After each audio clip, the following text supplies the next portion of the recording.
20 years had passed since the river ran red and the kingdoms bled. Now, the kingdom of Nulla stood united, a rich land stretching from the red cliffs of Iraq to the golden fields of Zundara. At its heart ruled King Toba and Queen Amana, their hands strong, their hearts older, wiser. The people called them the flame and the rain. He, the fire that drove enemies back. She, the water that cooled the fury of men. Their union had borne twins, Prince Ekon, firstborn, strong like his father, and Princess Salama, fierce like her mother. But the river that once drowned blades now whispered unrest beneath the surface. In secret places, old wounds itched, warlords who had lost power, nobles who resented unity, and exiles who swore vengeance. Among them was Baruma, once exiled to the stone forest, now a phantom among rebels.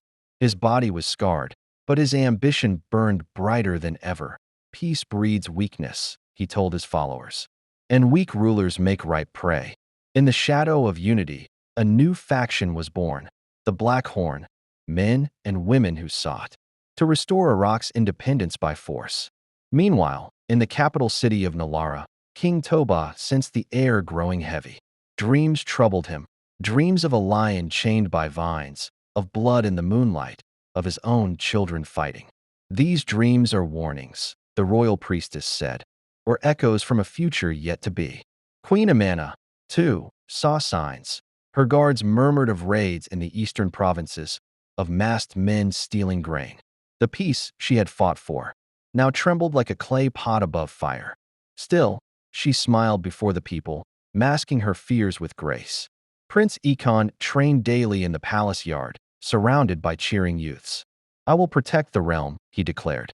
I am the son of fire. But Salama, quieter and more observant, walked among the markets, hearing whispers her brother ignored.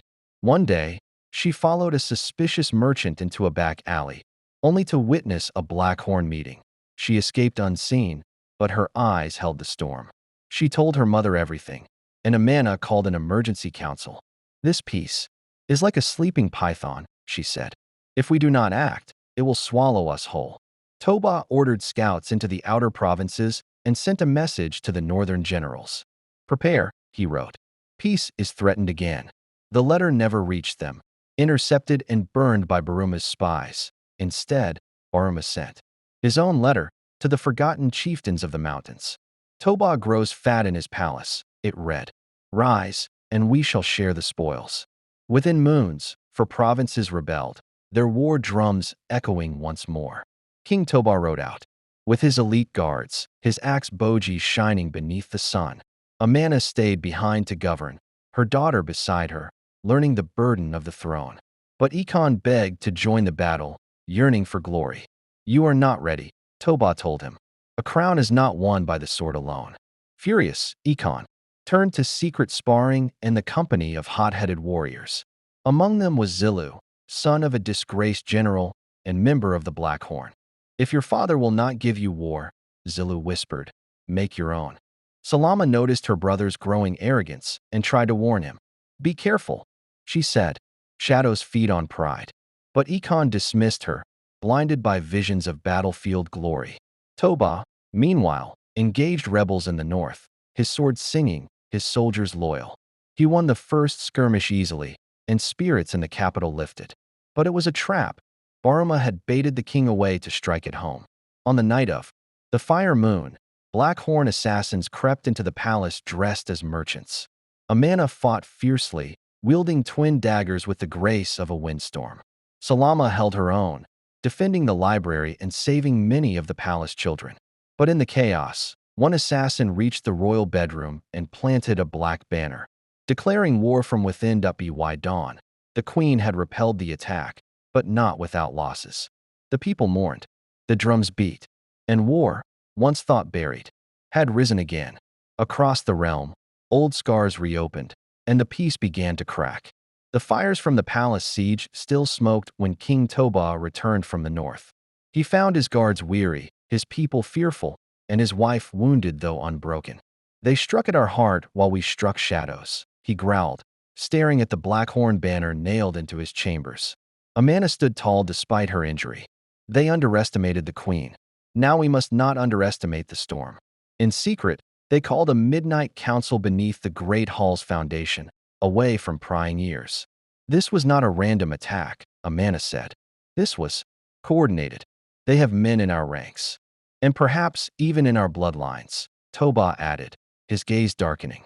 He summoned Prince Ekon and questioned him about his absences, his sudden companions. Ekon flinched but lied. I sought to prepare myself for battle, nothing more. Toba looked into his son's eyes and saw a spark of ambition too much like his own once. You are not to leave the city, the king commanded. Not until this serpent is slain. Ekon left the chamber in silence, humiliated, with Zilu, waiting in the shadows. Your father fears you, Zilu said. That's why he chains you to the palace. A true king never waits for a crown, Zilu continued. He takes it when the people need it. And so the poison seeped deeper into Ekon's mind. Meanwhile, Princess Salama met secretly with loyal generals and market elders. This war will not be won only with swords, she said. It will be won by truth. She gathered stories of suspicious nobles, smuggled weapons, and rebel rumors from traitors. One night, she uncovered a hidden tunnel beneath the palace, an ancient escape route no longer mapped. Inside, she found scrolls and armor marked with the symbol of the Black Horn. The traitors have been here for years, she whispered. She reported it to the queen, and guards began purging the household staff. But word leaked, and panic swept the city. Neighbors accused neighbors, and trust shattered like clay pots. Baruma, watching from the hills, smiled. Let them eat each other, he told his warlords. Then we strike. In a mountain stronghold, he trained orphans of the old war, turning them into assassins. Your parents died under their rule. He told them, will you let your children do the same? Back in Nalara, Ekon took the bold step of visiting outer districts without royal permission. There, he gave rousing speeches of change, calling for younger leadership, a new flame, to rise. The crowds cheered him, but the council frowned upon his defiance. Toba confronted him at the royal court. You are a prince, not a rebel. And you are a king who has forgotten what it means to be hungry. Ekon shouted back. Gasps filled the chamber. Ekon stormed out, and Salama chased after him. Ekon, don't do this, she pleaded. Zilu is using you. He's the only one who sees what I can become. Ekon snapped. That night, Zilu led Ekon to the outskirts, where Baruma himself waited. The exiled traitor smiled as he saw the prince. So the lion cub leaves his pride. I did not come to join you, Ekon said. I came to make you my sword. Baruma raised an eyebrow. Explain. I will take the throne, and you will be my general. Baruma laughed. You have your father's pride, boy. But pride does not crown kings. Neither does fear, Ekon said. Help me, or be swept away when I rule.